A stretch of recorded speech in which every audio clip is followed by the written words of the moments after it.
ముఖ్యంగా దాడిశెట్టి రాజా గారికి అనుకొని కూర్చొని వైసీపీ మద్దతుదారులందరికీ చెప్తున్నాను. నేను వాళ్ళు ల్యాండ్ గ్రాబింగ్ యాక్ట్ ను కొత్తది పట్టుకొచ్చారు.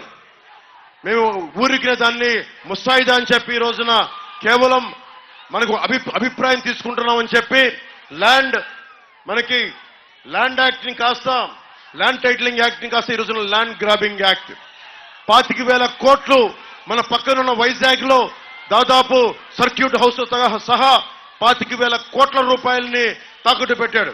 అలాంటి వ్యక్తి సొంత చెల్లికి ఆస్తులు పాస్తులు ఇవ్వలేదు, తల్లికి మర్యాద ఇవ్వడం, 30,000 మంది ఆడబిడ్డలు వెళ్ళిపోతే మాట్లాడడం. అలాంటి వ్యక్తి మాటలు మనం ఎలా నమ్ముతాం? 450 కోట్ల రూపాయలు భవన నిర్మాణ కార్మికుల సంక్షేమ నిధి నుంచి తీసుకున్నాడు. 1,300 కోట్ల రూపాయలు రంగులు మార్చడానికి మనకి వైసీపీ రంగులు మార్చడానికి ప్రభుత్వ భవనాలకి తీయడానికి 1,000 కోట్లు. కానీ ఫీజు రీయింబర్స్మెంట్కి డబ్బులు లేవు, కూర్చోబెట్టి భవన నిర్మాణ కార్మికులకు డబ్బులు లేవు. మరి ఇలాంటి వ్యక్తి చేతులు మీ ఆస్తి పాస్తులు పెడితే జగన్ మావాడు మనవాడు లేదంటే దాడిశెట్టి రాజా మావాడు అనుకొని మీరు ఓట్లేస్తే మీ ఆస్తులు పాస్తులు అన్ని గాల్లో దీపం పెట్టినట్టే. ఇన్ని ఆస్తులు తాకట్టు పెట్టినాడు, రేపొద్దున భవిష్యత్తులో మీ ఆస్తులు తాకట్టు పెట్టడానికి గ్యారెంటీ ఏంటి? జీవో ఇష్యూ చేయలేదని చెప్తా ఉన్నాడు, అభిప్రాయ సేకరణ అంటున్నాడు, ఒకవైపు జీవోను కూడా ఇష్యూ చేశాడు. సో దీన్ని దృష్టిలో పెట్టుకొని నేను మీకు మర్యాదగా జాగ్రత్తగా ఆలోచించండి ఒకసారి. ఇది ప్రభుత్వానికి మీరు ముఖ్యంగా వైసీపీ మద్దతుదారులు చెప్తా ఉన్నాం, మీరు ఆలోచించుకొని ఓటేయండి.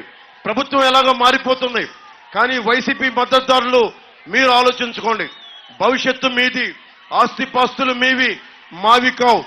మేము రాగానే మనకి ల్యాండ్ గ్రాబింగ్ యాక్ట్ రద్దు చేసే బాధ్యత కూటమి ప్రభుత్వం తీసుకుంటుంది.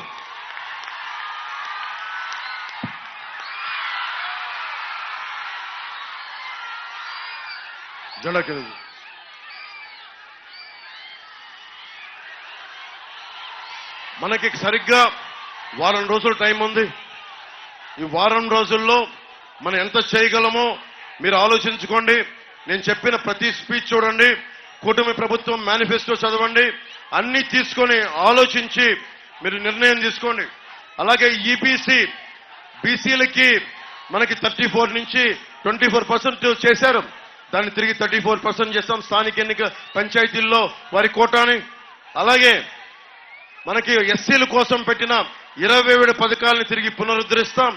అలాగే బీసీల కోసం ఉన్న 13 పథకాలని తిరిగి పునరుద్ధరిస్తాం. ముఖ్యంగా ఏబీసీ సంబంధించి ఆర్థికంగా వెనుకబడ్డ తరగతులకు సంబంధించి 10% కోటా.